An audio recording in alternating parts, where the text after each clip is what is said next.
We know that LLMs are typically stored on large batches of texts from high-quality materials curated for training purposes. But there's one issue with this. LLMs are trained to be generalist rather than a specialist. And while we can further train the LLM during post-training to extend its ability for specific domain of tasks, they lack understanding of niche problems that we face on a daily basis. And not only that, documents that are used to train LLMs tend to get outdated really fast, especially when we use them for tasks like coding, where frameworks themselves change so fast. So how do we get our LLMs to stay up to speed? And more importantly, how do we hone in our LLMs to specialize its knowledge so when I ask my agents to do things like create a React component and write tests, instead of learning from scratch, it'll base its knowledge from the best practices and how-tos from the frontier knowledge. As agentic applications started to proliferate right around the year 2024,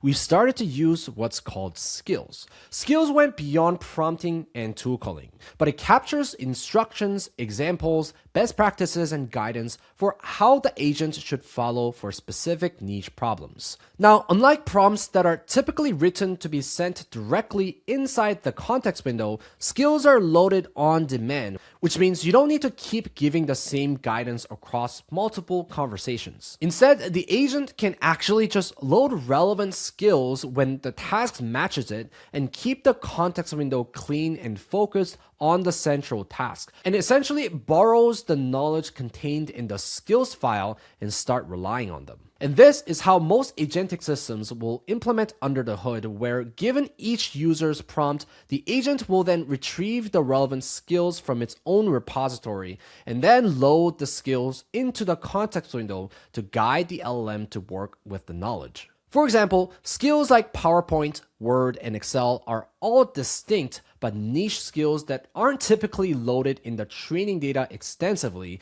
but these skills are better documented in a separate skills library so that when you ask your agent to build a PowerPoint or modify data inside an Excel file, it will know how to best engage with these systems based on what's written in skills. It allows users to then create their own skills for their own custom applications where clearly the knowledge base isn't part of the training data, but they live within the organization's mind, which needs to be shared ad hoc for the agent to work in. In fact, many people actually share skill files so that other people can upload their own best practices on various tasks that everyone asks AI to do. One great example is OpenClaw Skills, where you have a whole marketplace of skills like soul, personality, memory, and how to work with messaging apps like Telegram. This means that instead of writing your own skill for every single app that you interact with, you can essentially download a highly rated skill from other people